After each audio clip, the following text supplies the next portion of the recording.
countdown. Well, all righty then. Jump right into it.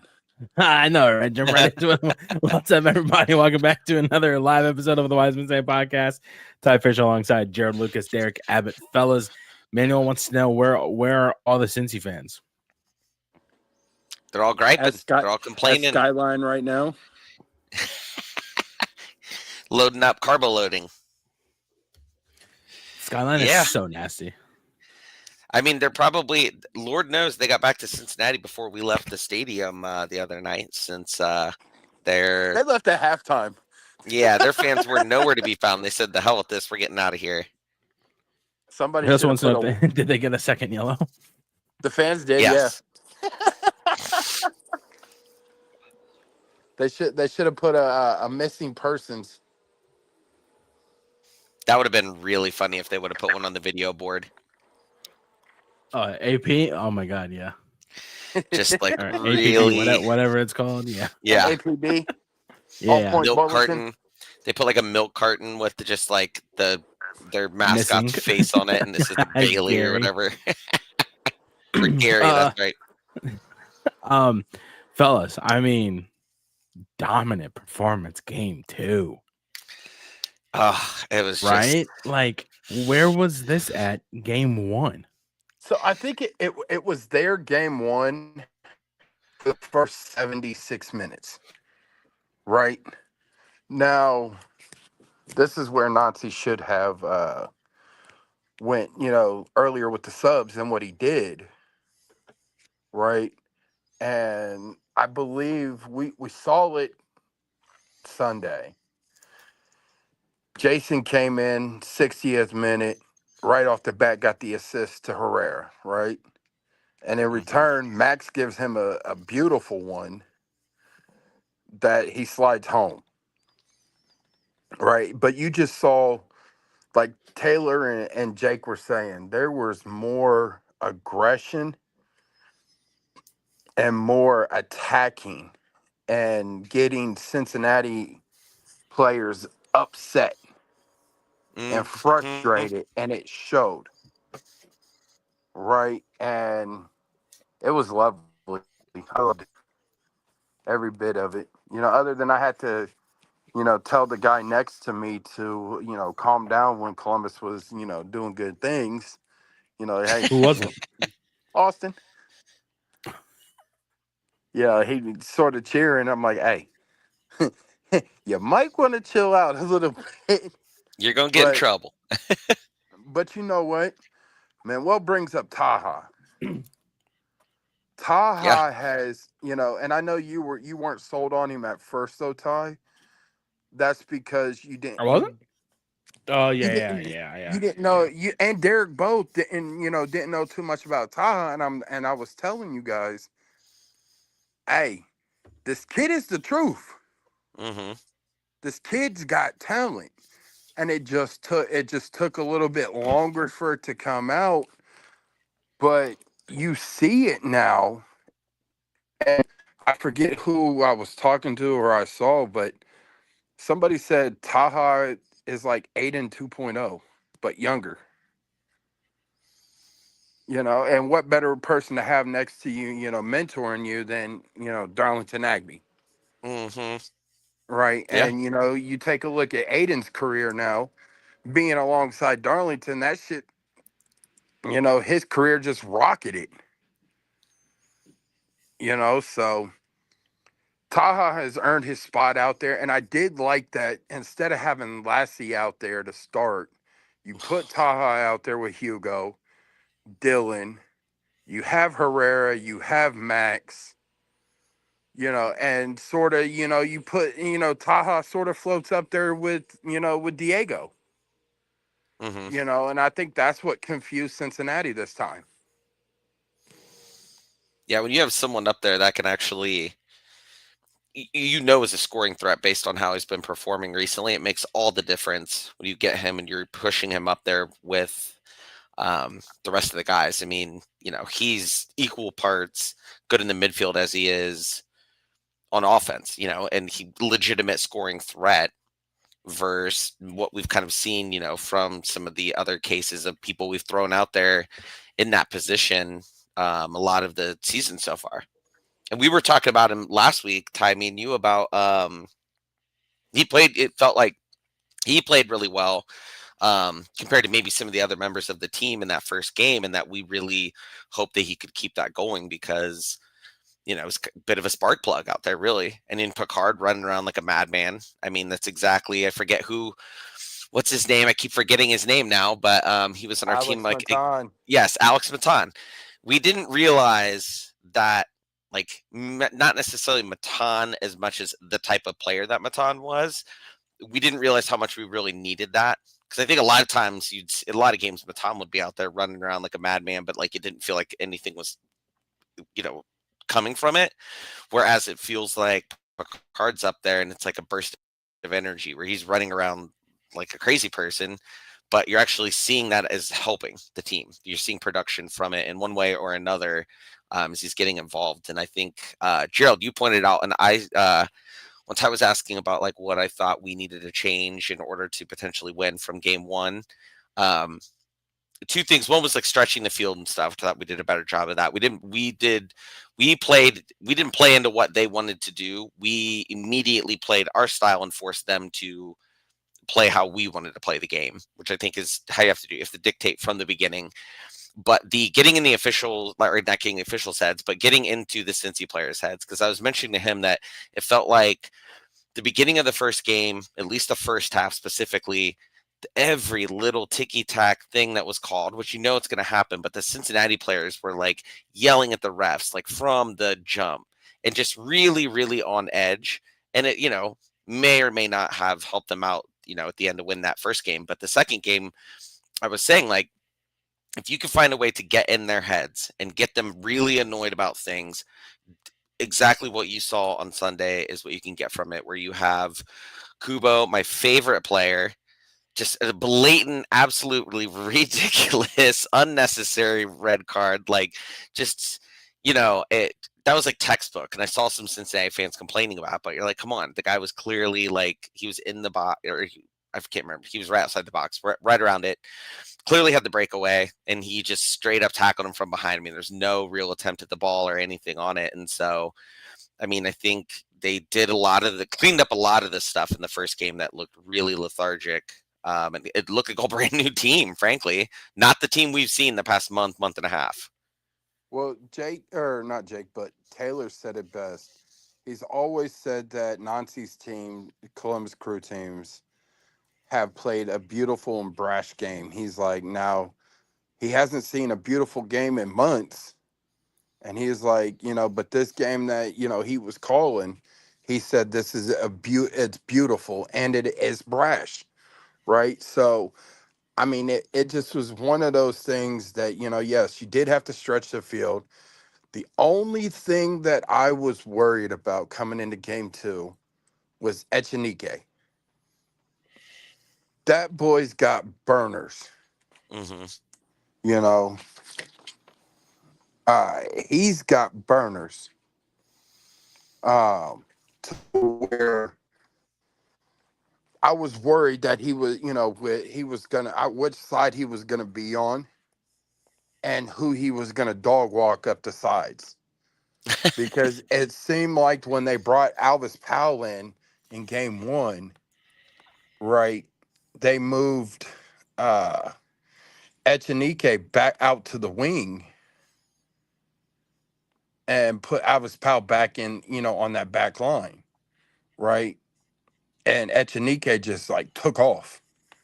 Mm-hmm. And I was like, holy shit, who's he running from? Is he running from ice? Who's he running from? Because when he did that whole track down 90 yards, to stop a breakaway for Columbus, I'm like, where the fuck is he coming from? Yeah. I mean, and those are the types of guys that I wish we had more of.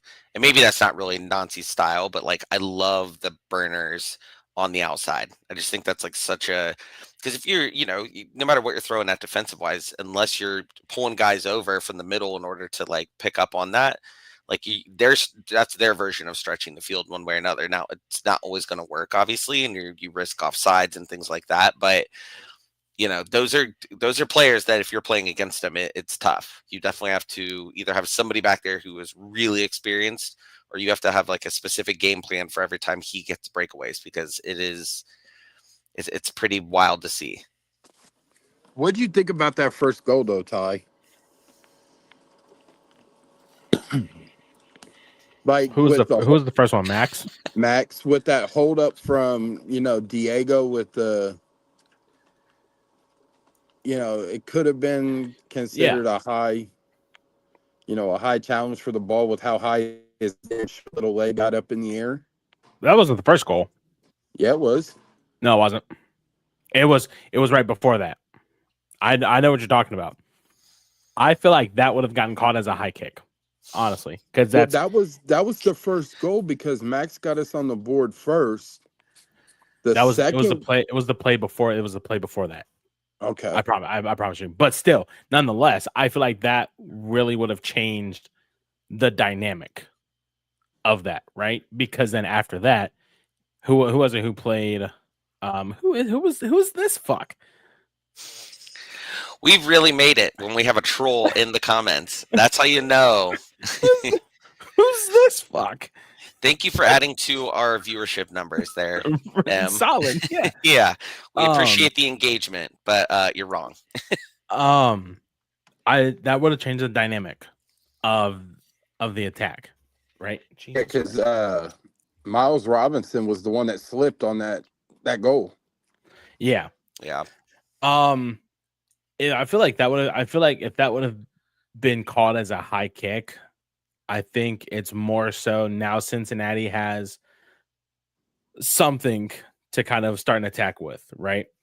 However, the ball played by Herrera on the goal was an absolute beauty.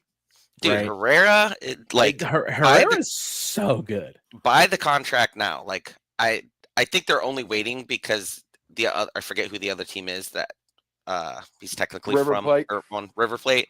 Yeah.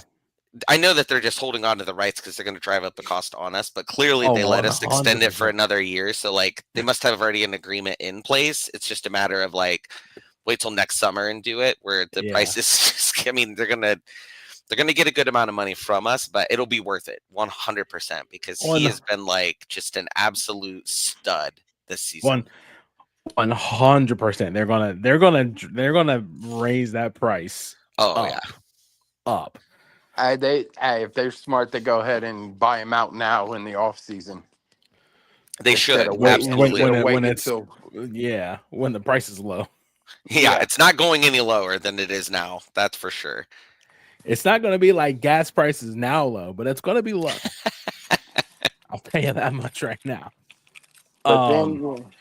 Good.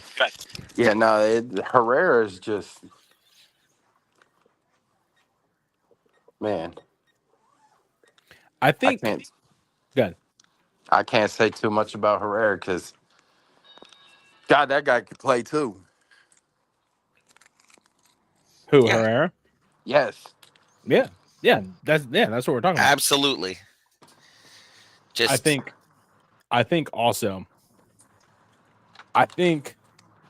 Herrera has done a very good job at filling the void that Farsi has left. Yeah.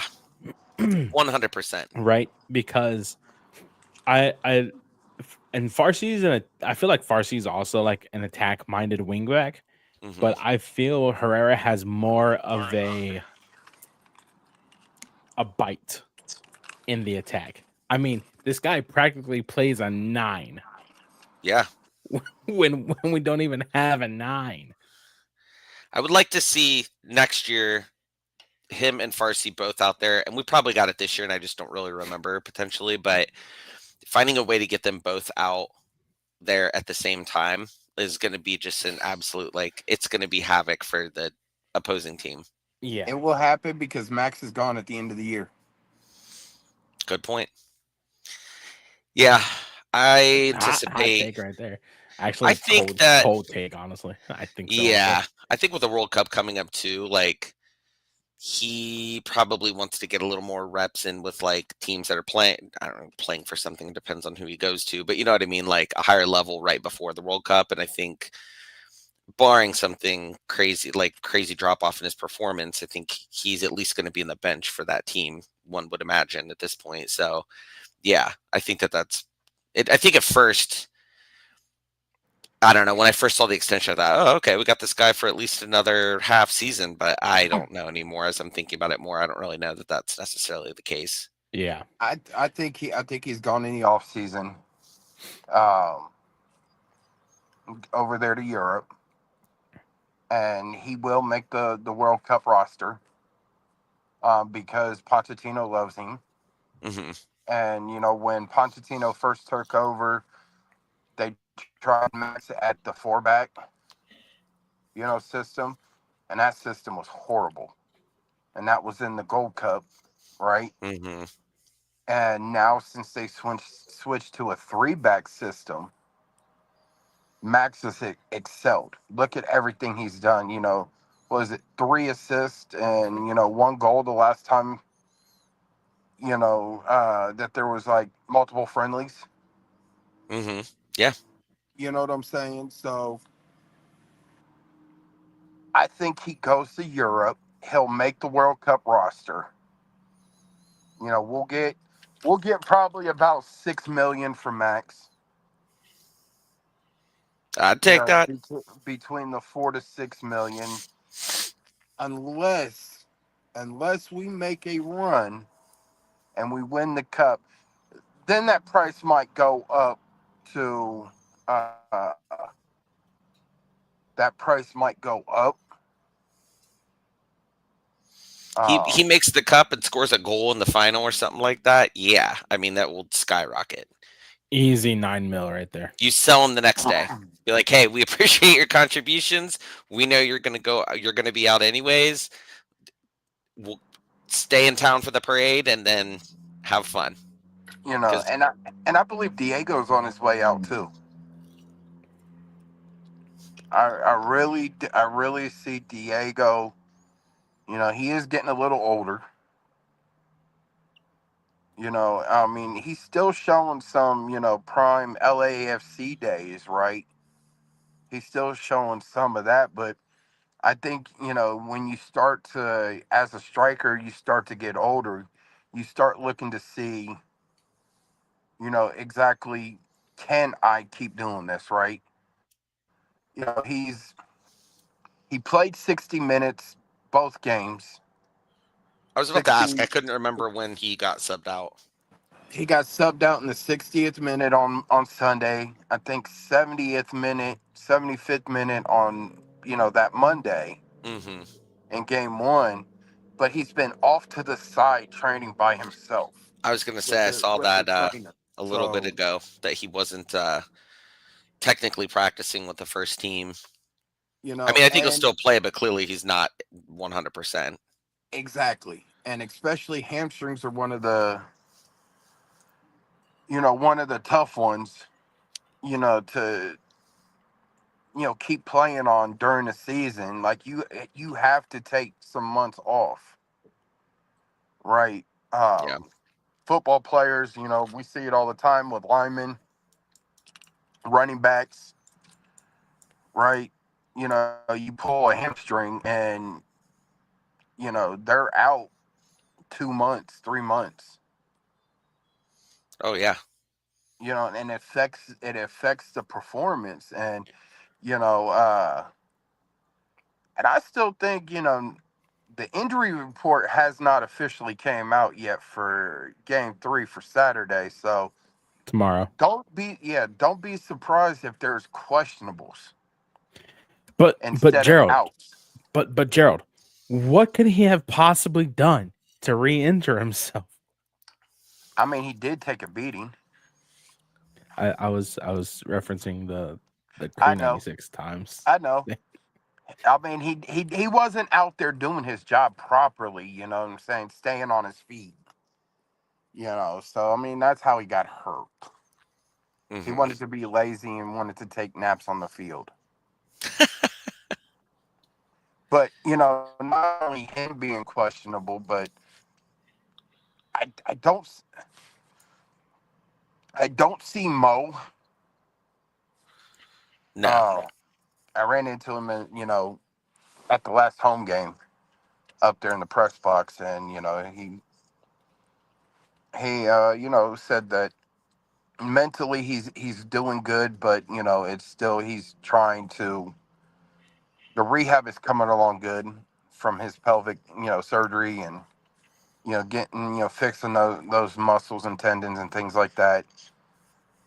But I believe that it's possible Abu Ali could be questionable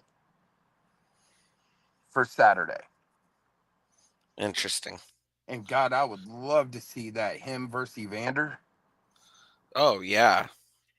Those, because he wasn't on the team last time we played them. We played him back in like what, May? Really early in the season. So I mean, this, even now, like with what we're doing, I mean, game one, obviously, bit of a slog, really. I think it was a feeling out process for both teams. But I mean, the team that they're seeing now, like let's say Saturday, or I mean Sunday, was definitely more indicative of the current team we have, which is not something they're familiar with. And they definitely wouldn't be ready for Lee to come in there because they have very little tape to go off of in the first place, and they didn't play us with him. So like that's a whole nother level. Assuming, let's say he's questionable, and then we'll say even like the next round. If we get to the next round and he plays in that, even like you do got to wonder what's the timing, like what's his pitch count, like. But Derik, it was supposed to be a 6 to 7 week injury. Oh yeah, Hey, there's a lot of fellas, crew doctors online. That is for sure. fellas, I got some breaking news. Rudy Camacho is still alive. Oh my god, I think you had legitimate breaking news for a second. I did too. I stopped running my head. I was like, wait, what happened? Did I Dude, miss an email or something? When he was announced as coming in, I mean, the crowd went crazy because Well, like, Nazi said it in the post game. Said something about Rudy, coming in and coming in for Morera, and he's like Steven came out, and normally when I pull Steven out, he doesn't look too happy that he comes out. He's like, but when Rudy came in, it was all smiles, and you could see that from some of the video footage of Morera coming to the sideline, all smiles, and you know what? They left Sean in the center mm-hmm. and put him right at the right, and I'm like, I didn't oh, like that. this is about to test Rudy, right? I didn't like that at all. I didn't either, but it tested Rudy, right? I And think too, like having him on the side, if you have like a breakaway or something, typically, I mean, if they run up the sides, I would have faith that Rudy would be able to get back and make sure they didn't cut around him per se. But if someone's coming up the front right on you, you got to be a little more mobile and agile in that position to where it may help him get a little better acclimated without having to get in there and like you're doing full range. Now, I'm saying all this without realizing like what he's been doing from a practicing perspective because I just haven't been following him in particular. It feels like it's been such a cloud of mystery over him. But I could see the reasoning behind it and putting someone like Shaw, keeping someone like Sawatsky in the middle where you could trust that he's going to be able to go right, left, front, back, no issues. but what a game to come into a 4-0 win on your first game of this season. Yeah. And that helps too, right? You're up so much at that point that like you can afford to have somebody in there miss on, a defensive play, give up a goal even, and still you have that buffer to be able to let that type of person who could certainly continue to come in late in games and help you out get acclimated back to game speed again in an actual game, even if they're doing simulations and practice and stuff. It's obviously still not one for one. Two things for me real quick. Wanted to touch on the Hugo Picard Matan reference. The only difference is Matan would take more shots. Yeah, Hugo that's true. is always trying to find that outlet pass instead of taking the shots when he has it. Now I'm telling you, if he starts taking some of those shots, they might go to the moon and back. Some might go in, some might not. But the fact that he can pose also a threat on top of his scrappiness and him running around like a Tasmanian devil, and that's what Nancy wants to see more too, as of him shoot. He, And then I think two, he I mean, got the I don't know if it was only, but definitely the loudest like shoot, like from no, the Nordic. Nagby did.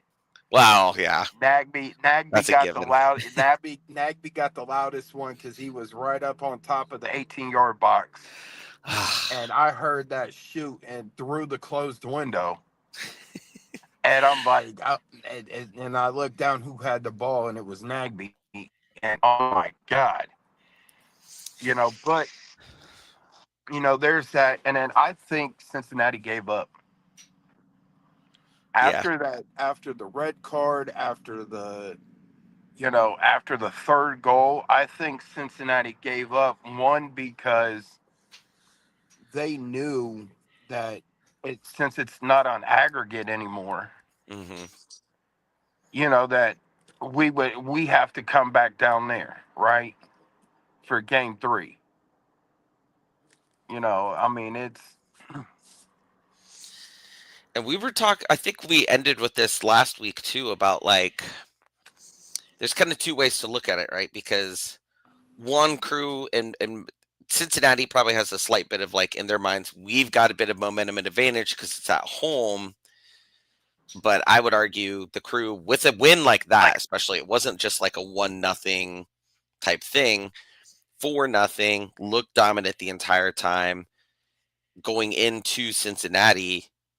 When frankly, and I'm sure this seeps into the team's mindset as much as like they preach a lot of like kind of the Zen mentality and like, everybody just be fearless in how you're playing and stuff like that. I'm sure there was a small part seeping into their brain on how they got into the playoffs about this could be a very quick like out. They didn't even know if they were going to be in an act. They thought it was going to be one game probably in most cases.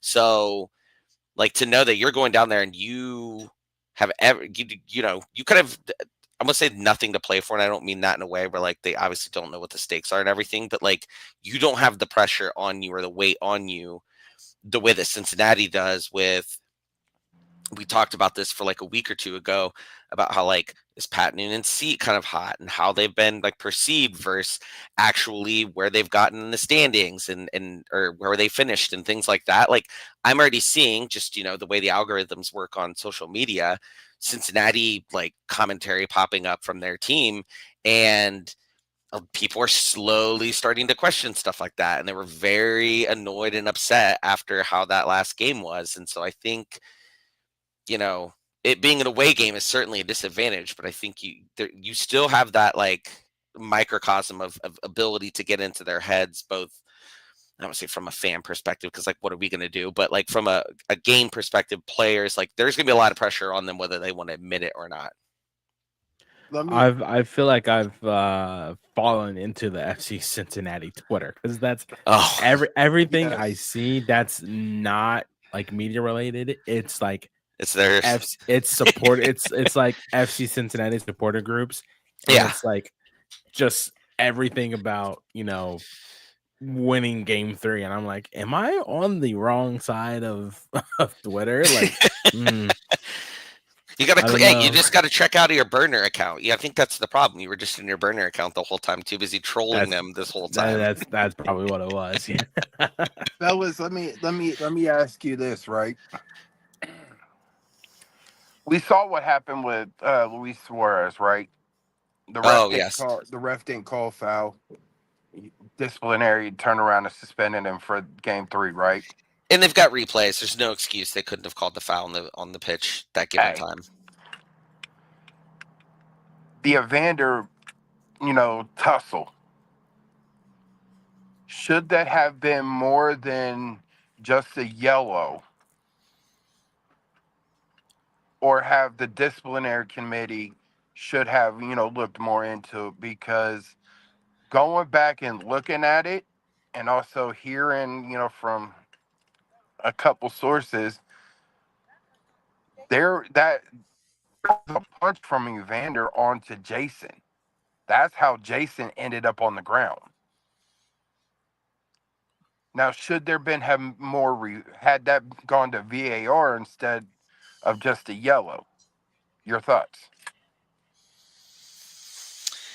I think it is surprising because I felt like the officiating crew was very like heavy on, whether, it was free kicks or yellows, not the red. I thought that was completely warranted. So it is surprising from that side of it. It also makes me wonder if, because of the sheer amount of eyes that you have, and I'm not saying this is right by any stretch of the imagination, but the amount of eyes you have on a team like Miami and people just constantly clamoring, us included, we've mentioned it, how they're like, clearly the league favors this team, that when they do blatant things like that, eventually they're getting to the point where like, we can't let them just do these things. Like, eventually we have to have some kind of like reputation to uphold when it comes to this type of stuff. Whereas, like, admittedly, I didn't even think about that. Like, I kind of forgot about that even happened. And I'm not saying that's right by any means, that they shouldn't go and look at it or anything. That's just kind of my theory on it. But if it means that they could give him a red card and then he wouldn't be able to play, I'm all in. Let's do it. It's just, I don't care how we got to get to the next round, even if it's something like that where some other guys can't play. No offense. I'm not rooting for injuries, but red cards, sorry, guys. Don't break the rules. Ty? I feel like Clearly, I feel like yellow is fair, only because there's a train. Only because sorry, ADHD moment right there.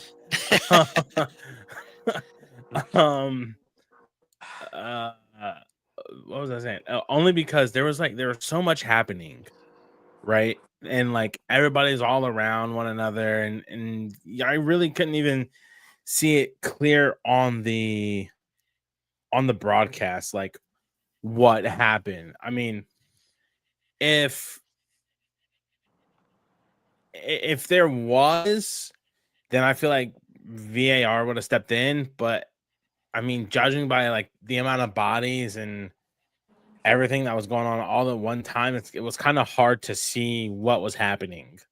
So I feel like a yellow is fair, and they would only need to step in if it was like egregious or like clear and obvious, right? Which is why I feel like the disciplinary committee stepped in with Suarez, because you see Suarez like kick his leg backwards into, was it Texas? Yeah, right. You yeah, could have had a run on a pass or a rebound, a rebound, however you want to call it. But like, Yeah, was definitely in a position to like, could have made a play on the ball in one way or another in that given yeah. instance too. You see Suarez deliberate throw his leg back, throw his foot back, and connect with was it Texas? I think so. yeah. I can't It remember. was. It was Okay, Texas. so you clearly see that, but if there was something in this game, then yeah, I feel like VAR would have stepped in, or the disciplinary committee. But because of, we'll just call it a mass con for now, even though it wasn't. But because like there's a lot of bodies around and everything is being so discreet and like minimalistic, as opposed to Suarez's kick, I feel like there would be no need for VR or the disco to intervene at all.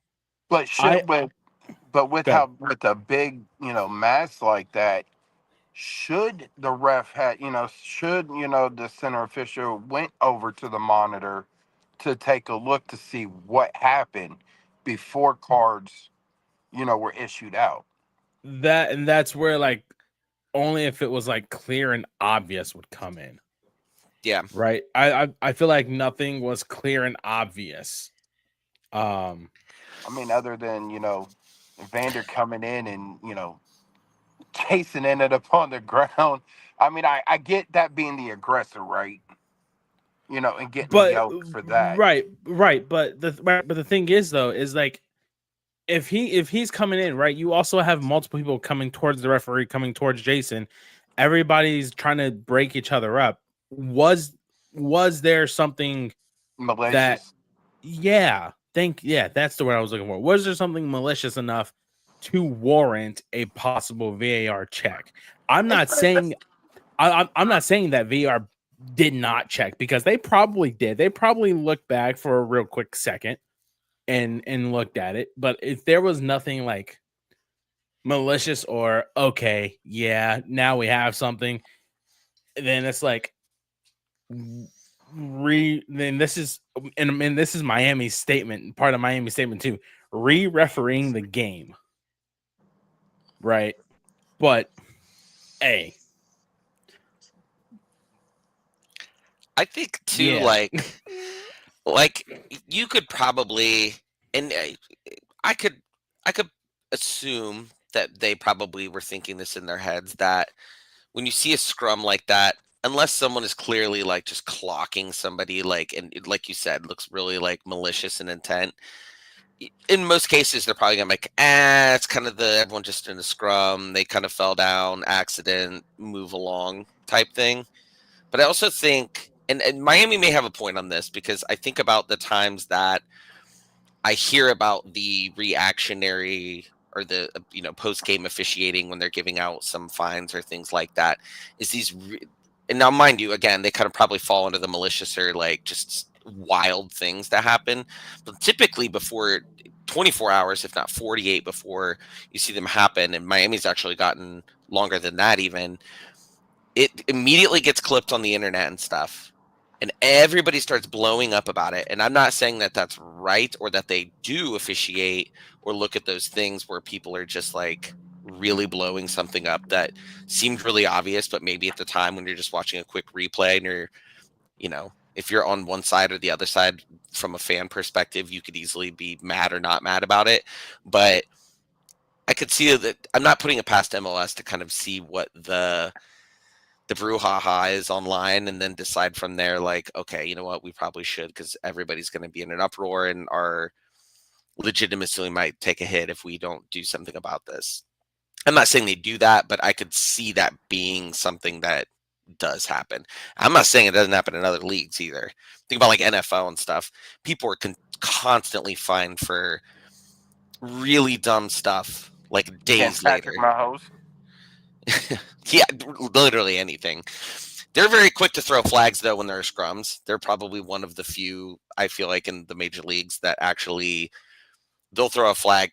And again, people maybe are saying stuff or whatever it may be, but they're pretty quick on it. But I just think that, I don't know. What I will say is that if that happens again in this game and it's one of our guys doing that, I hope we get the benefit of it out equally.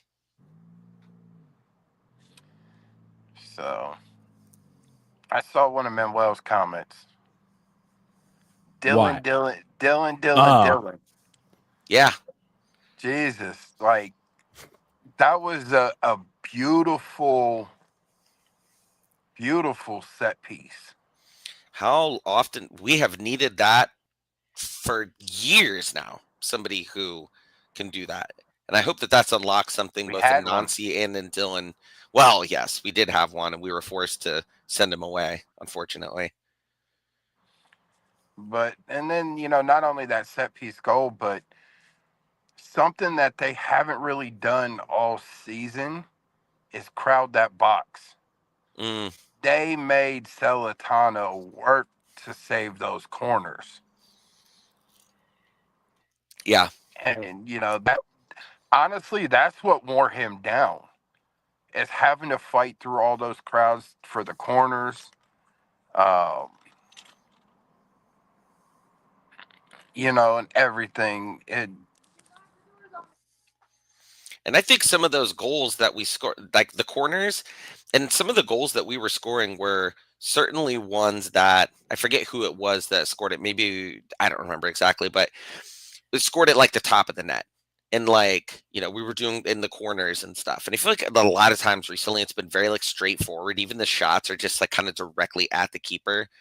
Like I would say in 8, 9 of the last 10 games, Patrick Schulte, regardless of what the result is, has made more of those types of saves where you're like, whoa, heck of a save. Or like, you're audibly saying like really great save.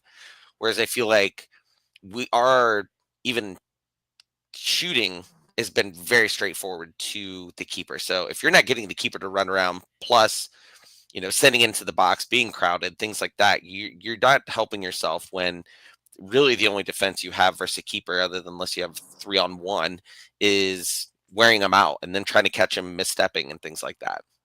Hey, he got all Crew fans a free car wash from Mumu. Was it 4 goals? Is that what it took to get it? Clean sheet. Oh, clean sheet. Because I saw somebody commenting saying, I never thought that we would ever see that ever again, that we were all going to get a Mumu wash. And I was like, I was thinking in my head, what was the stipulation? Queso. And free queso from Condados. I live very close to one. And my first thought was, that would sound like a real good Friday night pickup along with some dinner. So good. Oh, amazing. So, boys, now we shift our attention to Saturday, game 3. Obviously, this makes or breaks the Columbus Crew season, right? And Cincy. Yeah. Big time. What's the consensus? What do we think it needs to happen to get a win in front of 25,000 plus? Do what we did on Sunday. Get into their heads, because Matt the pizza boy Miazga is back. I saw he was practicing, but I don't know. Will he play though? I honestly don't think so. I don't think I'll play. They said that it was his first time back practicing with the first team in like ages. Yeah, I don't think he plays though. It'd be crazy if he does. Or like a Rudy sub type scenario. I mean, it's who else are they going to put back there? Because the last time in a do or die game that Cincinnati played, Columbus, Alvis Powell was back there and got us an own goal to put us up, tie us up 2-2, and take us all the way to extra time where Superman came in with super sub Kevin Molino. Kevin Molino, Tyler, last week I was talking about some player and comparing somebody. I don't remember if it was Lassie or who. I was comparing him to somebody and I could not remember who the season that we won the championship. And that is Kevin Molino. That's what I was thinking of. Sorry, totally sidebar, but like I had to say that before I forgot it. But I mean, who else are they going to put back there on their back line? I mean, you have Teenage Adibi, Miles Robinson, Nick Hagelin. Well, Adibi was sitting there getting abused. That's so good. I hope they put those dudes back there. I mean, I would love that too, but like Jesus, like you almost wanted to call, CPS, because it looked like they were getting beat like a stepchild. Like, oh my God. But I mean, Nick Hagelin back. We'll see how he plays coming off of his injury. But I mean, I've said it before, if Pat Noonan loses this game, he's on the hot seat. Connor was saying a little bit earlier that the Cincy fans are ready to fire him if they lose. I said that a couple weeks ago. Yeah, I mean, honestly, yes, right? Because if Columbus were to advance, you're kind of reliving the ghost of Christmas past of 2023, right? Yep. You don't want to go through this again, right? I mean, Jerald, you're a Cincinnati sports fan. you've experienced multiple heartbreaks. Not, not, not to, not to poke a sleeping bear, but it's 2-minute drive down the field with Joe Montana and Jerry Rice. The fuck. But it's like you don't want to go through this again, right? You think you have it all figured out in 23 and then lose to your biggest rival in a conference final where MLS Cup would run through. And now you get them again in the first round. And if you blow a 1-0 lead in a playoff series to lose 2-1, I'm telling you, he has to have either A, his resume locked and loaded on an external thumb drive when the whistle blows, or I mean, you just got to go to Cancun early. Walk in there like, duh, Yankee lose. I mean, is it almost like, Columbus wins Saturday? Is it Columbus won Saturday, we're winning the cup. That's all there is to it. Well, besides that, but can you say that Columbus has broken Cincinnati, just like they broken LAFC? 100%.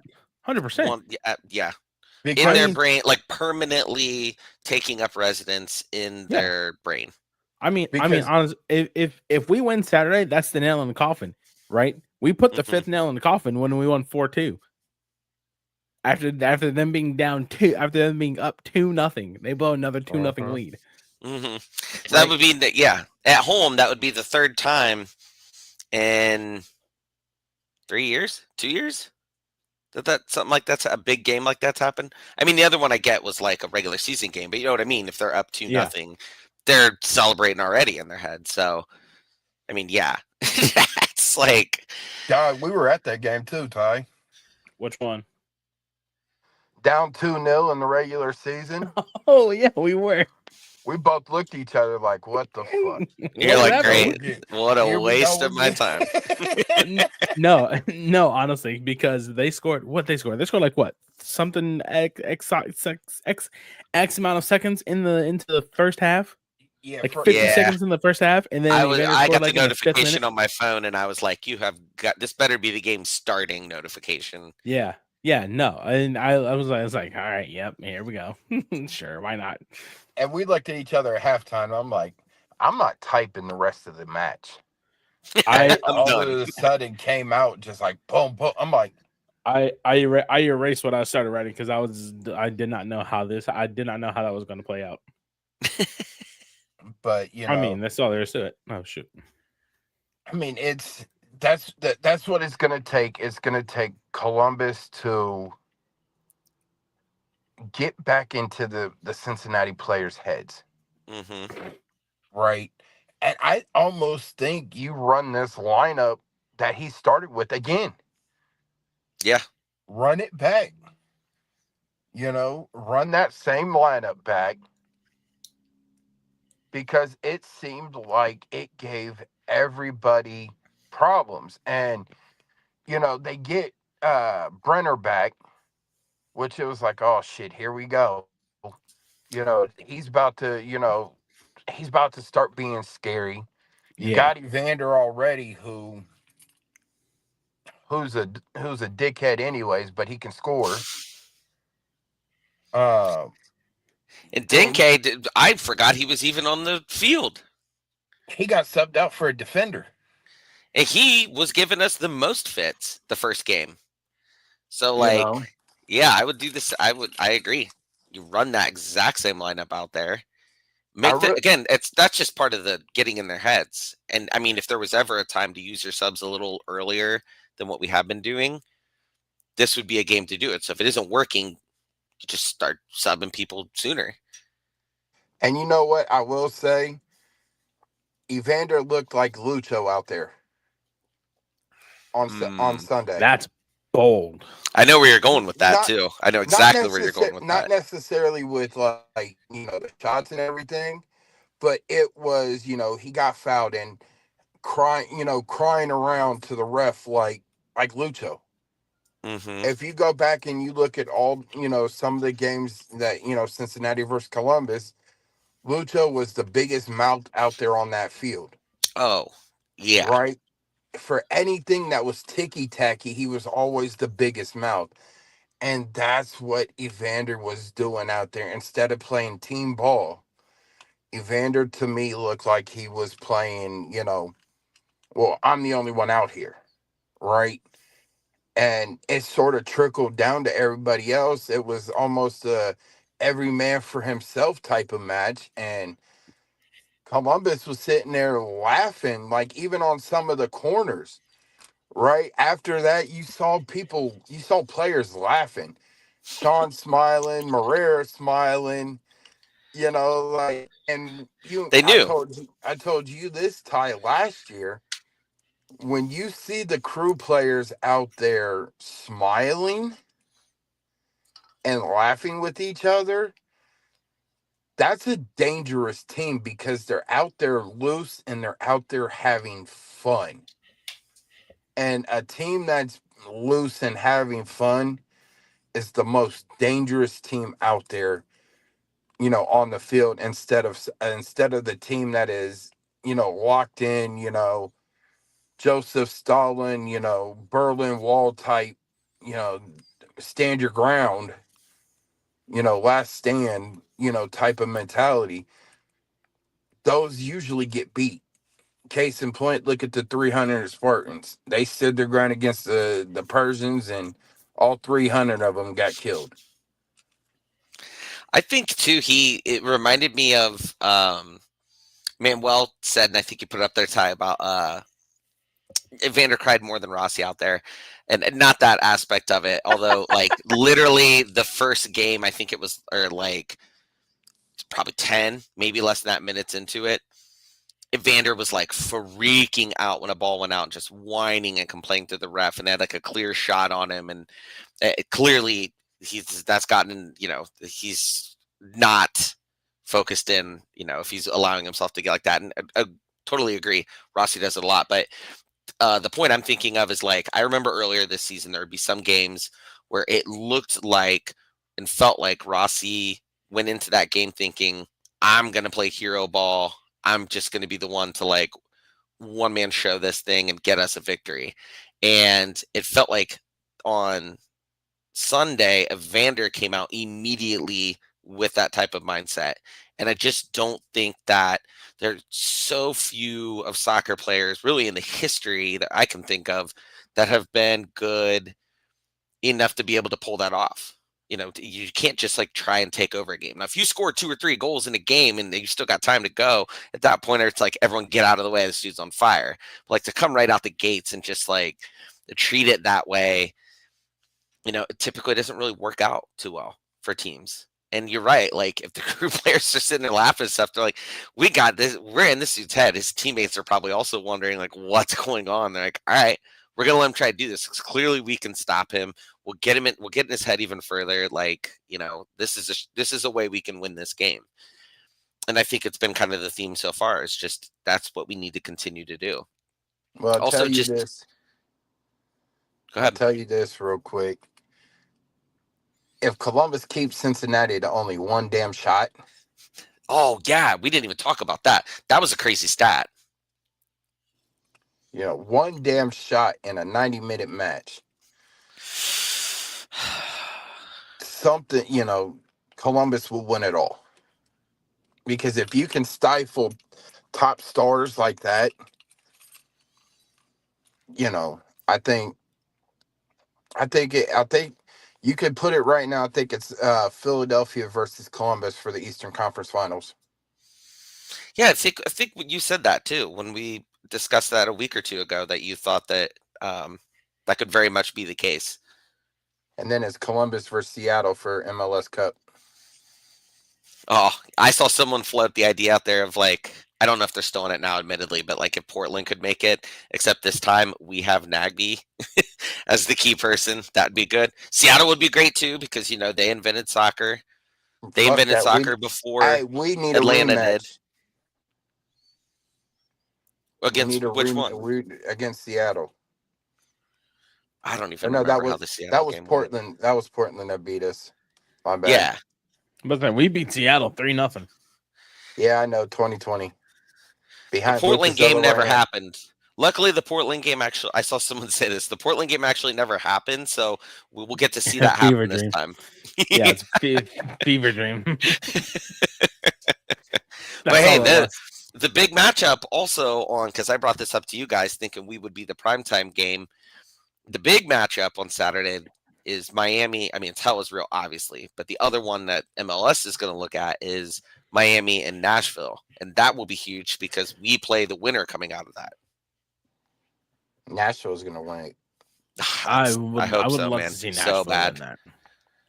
I would love to see Nashville win that game.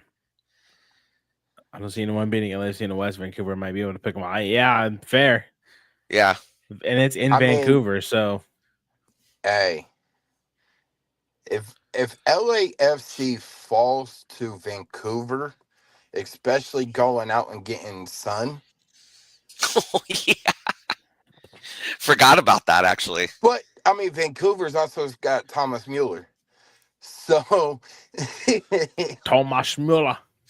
I think it's funny too because let's say LAFC and Miami went out. That's like who MLS has really hitched their wagon to. Obviously Messi, but like Son and those jersey sales, you couldn't get on any social media platform and not see them talking about that. I mean, it was crazy.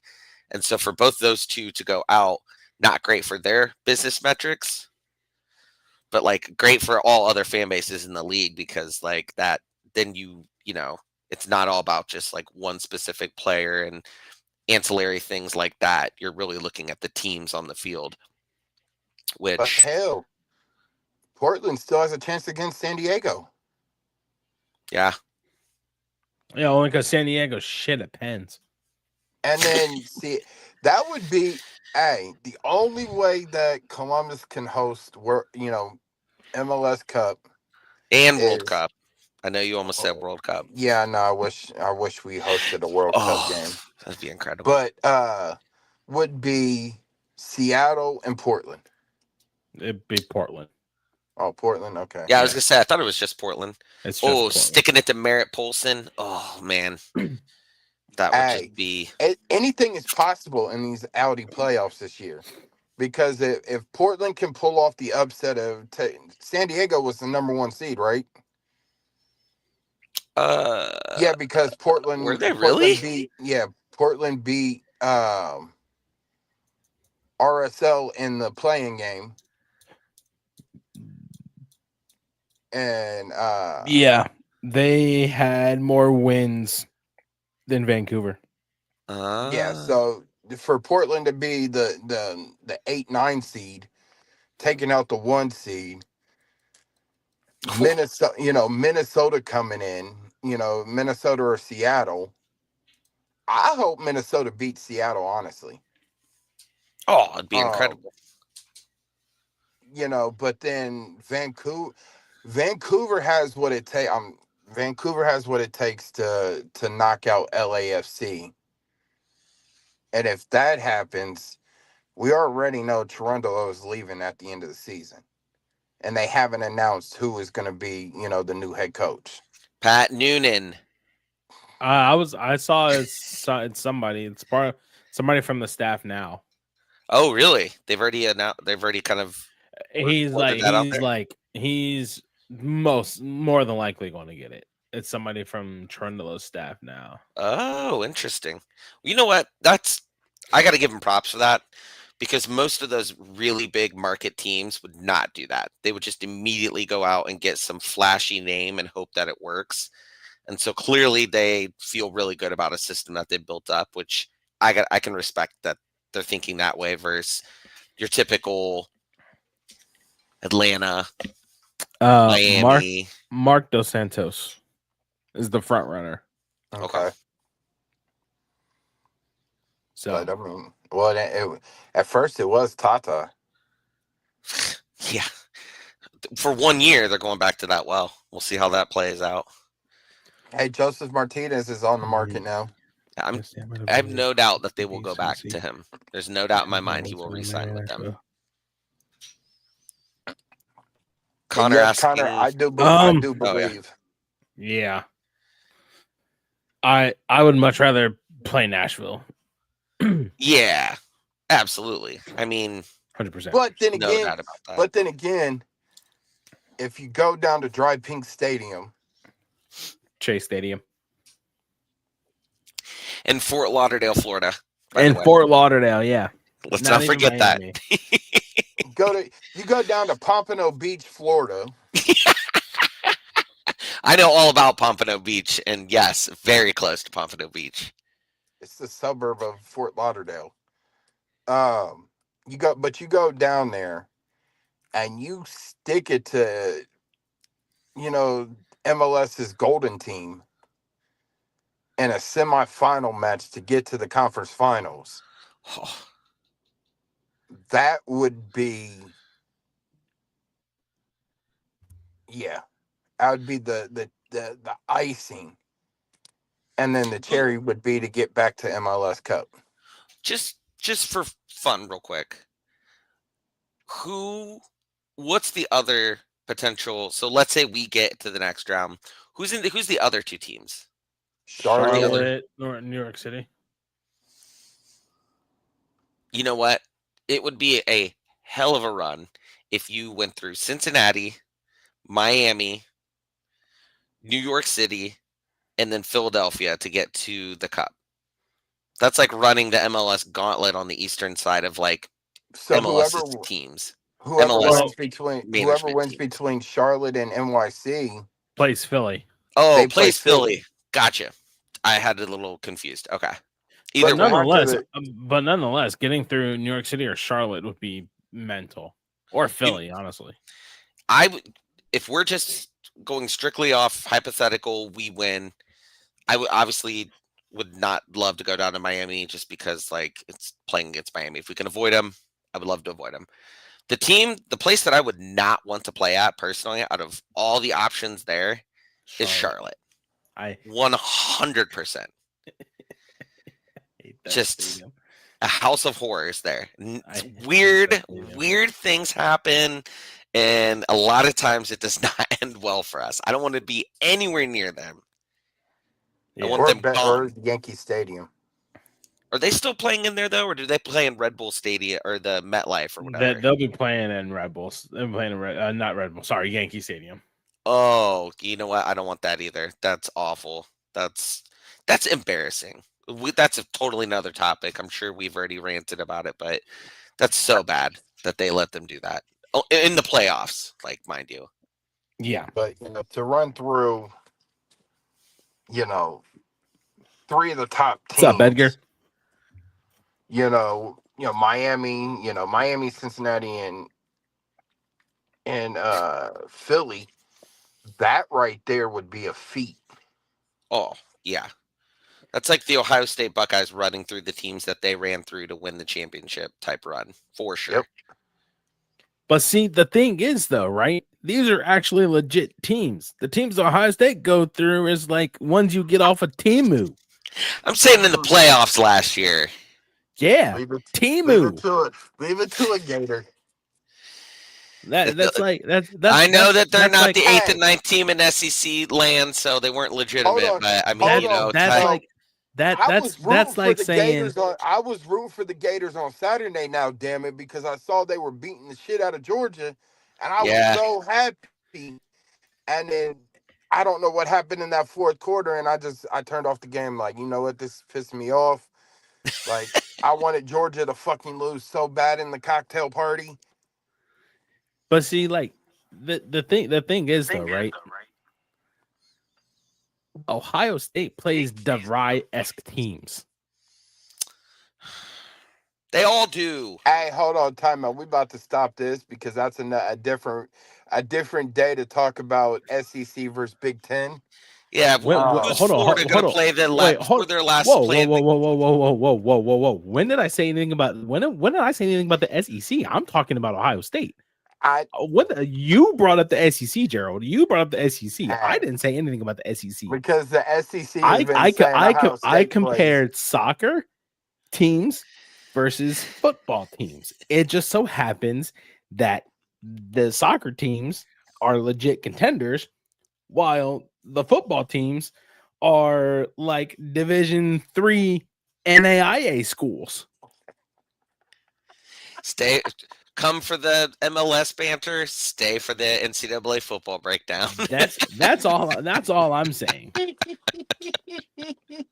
So we're not going to get baited by you. We're we not doing that. We all three need It's to be facts. on big noon kickoff or college game day. Get Desmond Howard's bum ass out of there. What's wrong with Desmond Howard? Now this is Hey, what I'm talking about with. We'll boot Kirk Herbstreit off there too if that's what it takes. Nope. Why? I will keep Kirk. Why? Just take them both. Why? Yeah, kick them both. That's they fine. sit on both ends, and so right. Why, Jerald? Why? Exactly. Anyway, I was hoping we had some kind of story. Dang it. Anyway, no. I know exactly why he said no to Kirk Herbstreit, because he's an Ohio State player. The reason why he wants Desmond Howard is because he went to hail to the victors, valley, hail to the concrete heroes, hail to Michigan. Anyway, predictions, fellas. When we have our impromptu Ohio State versus Michigan podcast episode in a few weeks, everyone's going to wonder what's going on, and then we're going to really blow their minds as we just talk about that game the entire time. I know, right? I just remember you got to ride down with me. Yeah, we have failed to mention this yet. That I'm going to send my 2 good luck charms down there this Saturday to bring home a victory. So it's on you guys. Strictly on you two. See, what had happened was they changed our parking spot. So you're not going? No, we are. Oh, okay. No, we are. I was like, wait, what? Predictions, fellas. Jerald, you go first. Nope. That's right. You're supposed to go last. Yeah. I'll go first. I think it's going to be 2-1 Crew. I think we're going to get in their heads again. I don't know if I foresee like a red card or anything like that this time. I was surprised we saw one the last time, to be honest. Quick question, actually, on that. I saw people talking about the yellow card accumulation in the first round. It's something about how you had to have 3 of them. Yeah. That's crazy, first off. That's not in any other tournament, right, in the world. That's got to be like a very classic. NBA still the same thing going. Okay. All right. But yeah, I don't see anything. Start giving out yellow cards. Well, as far as foul accumulation. Okay, like technicals also. I think there's one for technicals and like a playoff, but I think we do the same thing. I mean, I think that worked. I mean, I'm sure Nancy's not going to go in and be like, hey, get in their heads. But I think all the players certainly understand that, like, if they do their job and don't get caught up in the moment of it, like their players have now done for 2 games in a row, where I really think that's going to happen, then I think that I think that we can win 2-1. I don't know that I have a prediction on goal scorer, to be honest, just because it feels like it's been a bit of a grab bag, and I don't mind that either. But I think we just got to do the same thing. I think Jerald said this earlier. It's exactly what Jerald said in terms of do the same thing. Immediately come out, dictate pace of play, make them react and play how you want them to play, and if you keep the pressure on them in that way.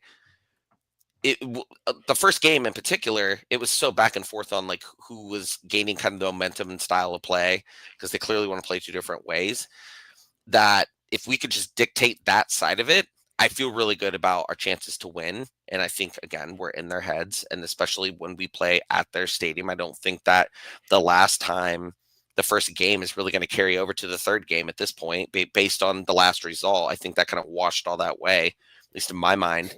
So, yeah, I think it'll be 2-1, Crew advance to play. Really hoping Nashville. I know y'all missed my bold picks. He's gonna go 4-0 Columbus. We should have asked you. Again, I keep saying that and I keep forgetting to do it, but like if someone's not on, we need to have them say their picks. I am gonna go. I got 2 of them. Hey Siri, flip a coin. I got It's tails this time. Give us the second one. 3-2. Tails never fails. I'm not gonna lie, I can actually get behind that one. My first one was a 3-1 win. That's And bold. Then a 3-2 win. Oh, you said that in a way where I thought you were going to pick that we were going to lose, and I was about to be like, what? No, that'll be me. You added some suspense there.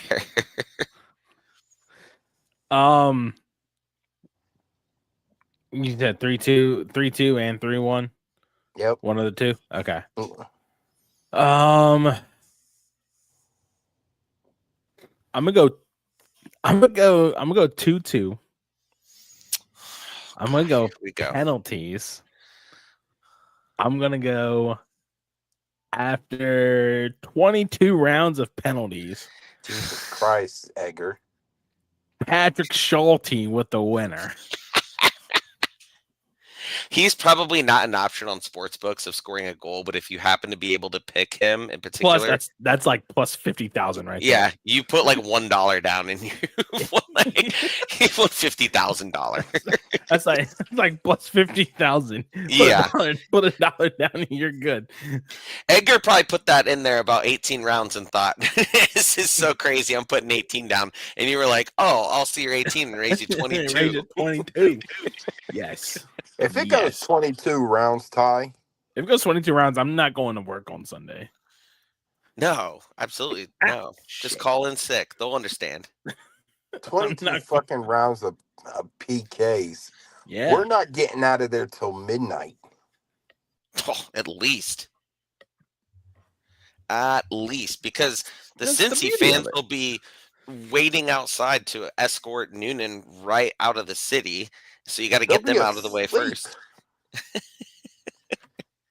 I'll be at a party for a birthday, and I won't even be able to make 22 rounds at that point. Like, there's just no way. The nerves would be so high that I would be drinking and breakneck speed. Hey, man. What can I say? But you know what? For the sake of legendary game, do it for the plot. That's what I want. We'll never forget that game. We'll do it for the plot. We remember a lot of random games. That's one that no one will forget. Trust me, 22 rounds of PKs, and I'm down there in that damn press box. They better be pulling more damn food out. I'll tell you that. Oh, yeah. They better be bringing that food back up because game starts at 6. There's no halftime food up there in the press box. You got to get in there early and get it while you can.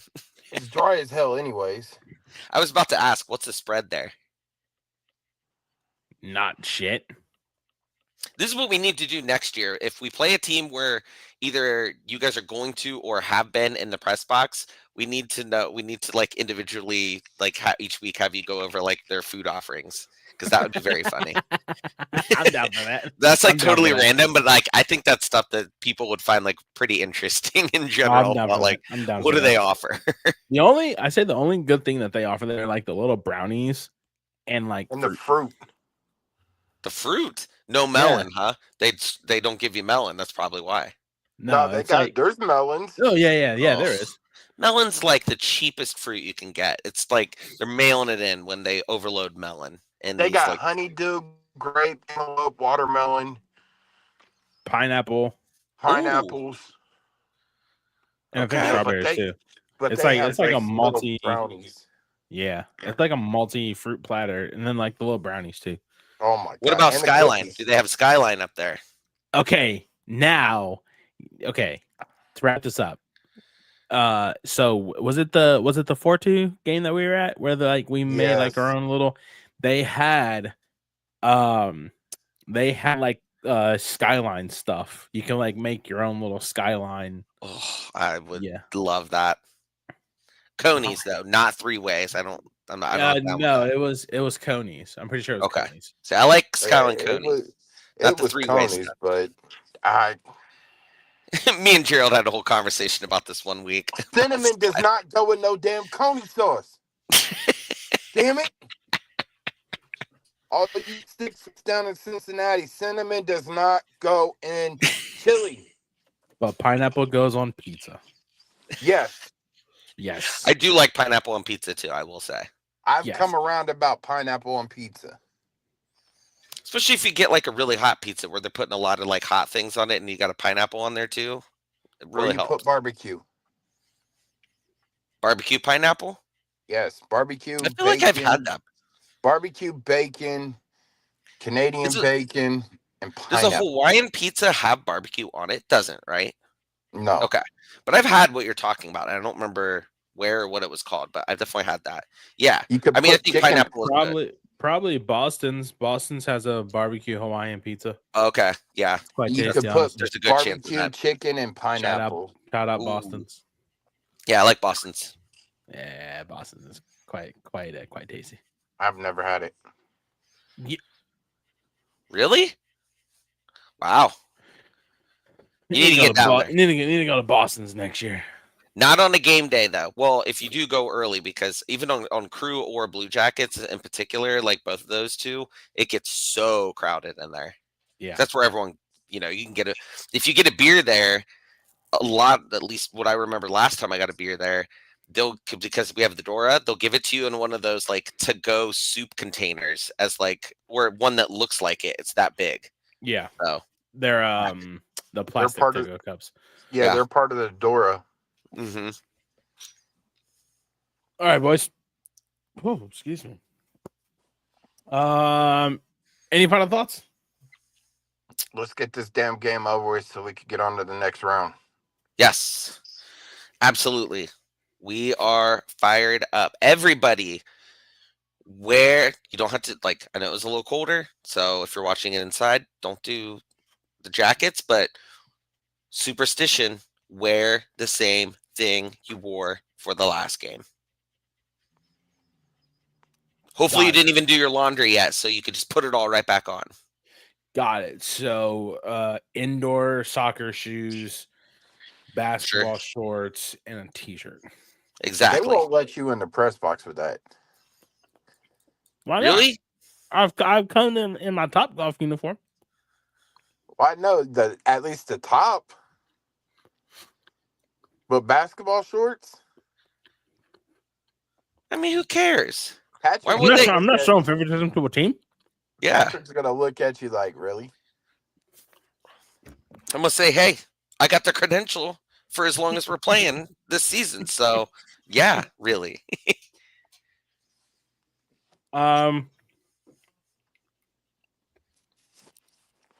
Yeah. And do it for Nagby. Yes, there you go. Do it for Nagby. So let's send him out with a 5th ring. He's got to put it on his thumb. Well, boys, that was fun. As always. Sorry, I got food stuck in my teeth. Thank y'all for tuning in. As always, without the support of each and every one of you, we would not be here. Be sure to check us out on all podcast platforms: Apple, Spotify, Amazon, iHeart, Pocket Cast, Overcast. Check us out on Goals TV. Be sure to like and subscribe to our YouTube channel by clicking that subscribe button, turning on the bell notifications for whenever we go live or post new content. You guys can follow us on social media on Twitter at Wiseman Pod, on Blue Sky at the Wiseman Say Podcast, on Instagram at the Wiseman Say Podcast. You guys can follow Derik on social media at Funky Moses 17. You guys can follow Jerald on social media.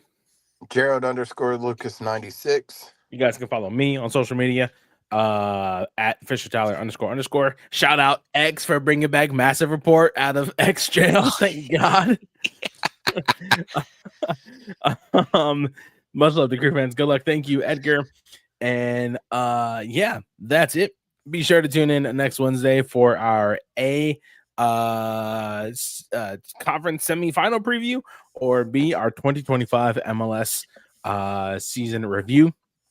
I'm just saying, man. I know you got to say it, but we ain't doing that. Ain't the one we're doing.